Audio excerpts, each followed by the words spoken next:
Audiolivro. Título: O Astro Intruso e o Novo Ciclo Evolutivo da Terra. Ditado pelo Espírito Ramatiz. Psicografado por Urtan de Shida. Julho de 2004. Parte 28.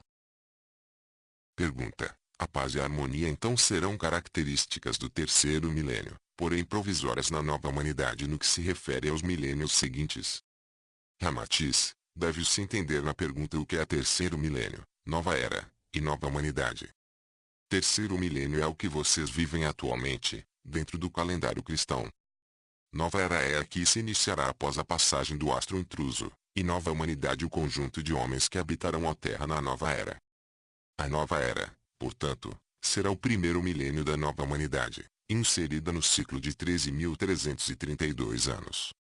Os homens que aqui ficarem serão os dotados de bons sentimentos e conveniente senso de humanismo, mas não o bastante evoluídos para, num contexto de crise, disputas e sobrevivência, emergir como espíritos iluminados. Como disse, ainda não estão imbuídos da consciência cósmica, pois continuam manifestando significativa servidão ao ego e traços evidentes do mental negativo.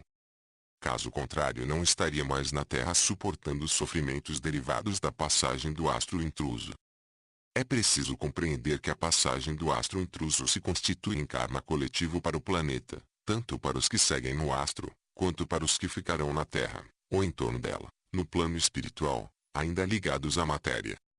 Os séculos iniciais serão de paz, de muita busca pela compreensão entre os seres humanos, tolerância e parcimônia. Isso decorre da extrema necessidade de sobrevivência. Os homens perceberão que uns precisam dos outros naqueles momentos cruciais. E as brigas, animosidades e outros problemas sociais graves serão verificados isoladamente, em ambiências particulares, quando muito meramente regionais sem gravíssimas consequências. Entretanto, com o passar dos séculos, os homens irão adquirindo maior independência quanto aos semelhantes, esquecendo do altruísmo, que será gradualmente substituído pelo egocentrismo, dando reinício aos sérios problemas que hoje atingem a humanidade. Pergunta: isso começará nas próprias comunidades do que forem sendo formadas? Ramatiz: os sobreviventes formarão pequenos grupos, os núcleos das futuras comunidades, e por conurbação serão criados os vilarejos. Com o tempo, os habitantes deverão eleger seus líderes e começa, então, a disputa pelo poder. O mesmo acontecerá com a contenda entre os homens pelo matrimônio que envolve a mulher mais desejada.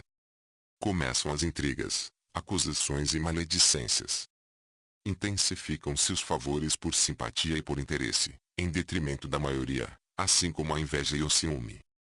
E tudo isso é o raiz de violências. Pergunta: fica claro, então, em suas explicações, que ocorrerão novas guerras e conflitos internacionais. Ramatiz: inicialmente, as comunidades formadas após o cataclismo ainda estarão voltadas para o bom entendimento entre os homens, receptivas à união de todos para a reconstrução da terra. Com o tempo, as comunidades irão se conhecendo e interagindo. No início, primordialmente, pela ação pacífica, porém, posteriormente, pelos conflitos, quando uma considerar a outra ameaçadora, ou quando houver a ambição do domínio político territorial para subjugar e saquear. Com a união de inúmeras comunidades em locais distintos, porém geograficamente próximos tais quais tribos, serão formadas as nações, que logo criarão seus exércitos defensivos, mas que se tornam também sementes das agressões. Os homens esquecerão rapidamente a amorosidade que os caracterizou pós-apocalipse, e se entregarão gradualmente à vaidade das lideranças, dos cultos à personalidade, da riqueza fácil, dos vícios e dos excessos do sexo. Ocorrem várias batalhas entre comunidades e nações, definindo fronteiras de países e de continentes. Os quarto e quinto milênios começam a registrar os conflitos mais amplos, entretanto ainda localizados, que se expandirão nos milênios seguintes com o aumento das populações e a criação de armas mais poderosas. Pergunta: mais uma vez vem o caso em que não são eras ou ciclos da humanidade que determinam a evolução espiritual, mas a ação transmutadora dos próprios homens. Ramatiz: os homens cultivaram a ideia de que religiões salvam e ritos transmutam. Religiões são apenas veículos que facilitam o caminhar na direção de Deus, orientando certos aspectos dessa jornada.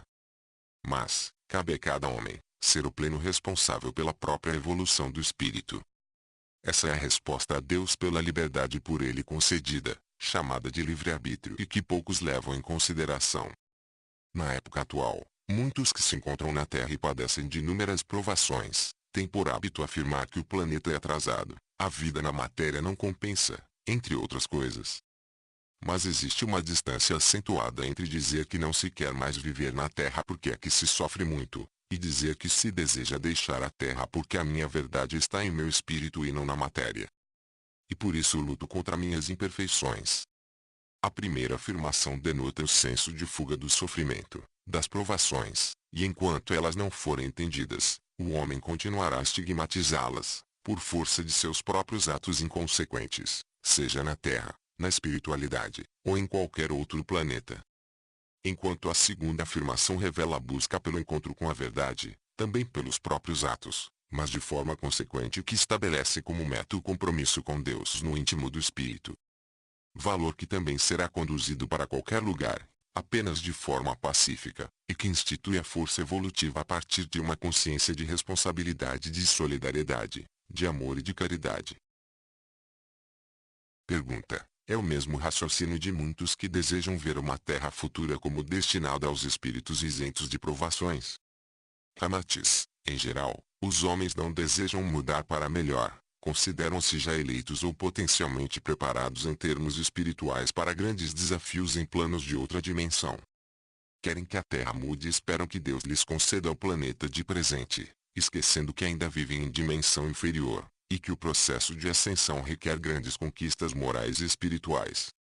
Esse é um problema sério que envolve a humanidade, pois muitos já se consideram livres de provações e bastante evoluídos, sem saber, entretanto, uma coisa que apenas Deus sabe: se ainda precisam continuar em planetas de karmas e de expiações, por conservar faltas que devem ser parcimoniosamente corrigidas em encarnações futuras. Porque, se todas fossem aplicadas na mesma encarnação, não as suportariam. Esquecem que, mais importante do que a Terra mudar, é cada um mudar pelo próprio esforço e mérito, combatendo as imperfeições do espírito. Esse conjunto de mudanças é que torna a humanidade melhor. Por essa razão, cuidado quando divulgarem sonhos a respeito de um futuro da Terra sem karmas e expiações, ou com a salvação garantida por extraterrestres, porque tende a criar nos homens que nisso acreditam uma triste passividade, fazendo-os descuidar de suas reformas morais, por ficarem aguardando quem faça por eles, e que tudo chegue de graça. Divulgar ideias que promovam a inércia no campo espiritual é desorientar o rebanho, gerando karmas de diversas ordens, para quem as divulga e para quem as segue. Pergunta: e quanto às religiões do novo ciclo? Ramatiz: a necessidade dos homens se unirem logo após o cataclismo determinará a emergência de uma só via na direção de Deus, unindo os credos em orações que invocam a proteção celestial. Durante os séculos os homens vão procurar colocar em prática os ensinamentos religiosos herdados da era anterior, advindo períodos de grande brilho e concordância, visando transferir para seus filhos e descendentes ensinamentos que evitem os horrores vividos pela humanidade por culpa dos próprios homens. Mas será difícil perpetuar esse trabalho. A falta de comunicação em larga escala, bem como a carência de material impresso, obriga que os ensinamentos sejam difundidos pela oratória, em pregações que serão facilmente esquecidas.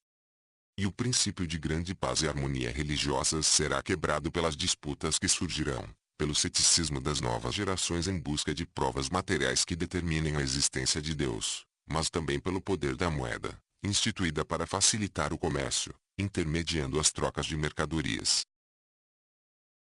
Pergunta: os ritos religiosos serão voltados inicialmente para a natureza? Ramatiz: será o renascimento do xamanismo, a busca inconsciente por Deus por intermédio da natureza.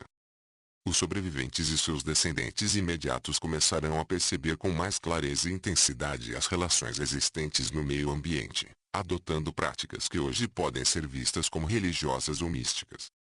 Será a invocação com intenso respeito pela natureza. Pergunta: a história atual da Terra mostra que vários homens surgiram trazendo mensagens consoladoras e de elevada moral, propondo implícita ou diretamente a edificação do espírito. Na nova humanidade, como isso acontecerá? Ramatiz, não será diferente. Sob a direção de Saint-Germain, a nova humanidade também receberá a visita de inúmeros espíritos de luz, que se prontificarão a reencarnar para levar à Terra ensinamentos que orientem no caminho de Deus. A partir do momento em que as imperfeições se avolumem, os homens cometerão, num crescendo, iguais erros e inconsequências que vocês atualmente testemunham na Terra. E da mesma maneira que foi necessário presenças ilustres no planeta, como as de Zoroastro, Siddhartha Gautama, Jesus, Pedro, Teresa de Ávila, Kardec, Madre Teresa e outros, a nova humanidade também precisará de importantes condutores espirituais encarnados, e até com novos martírios a partir do 5º milênio da nova era. Pois é assim que muitos homens entendem o clamor para que evoluam. Continua na parte 29.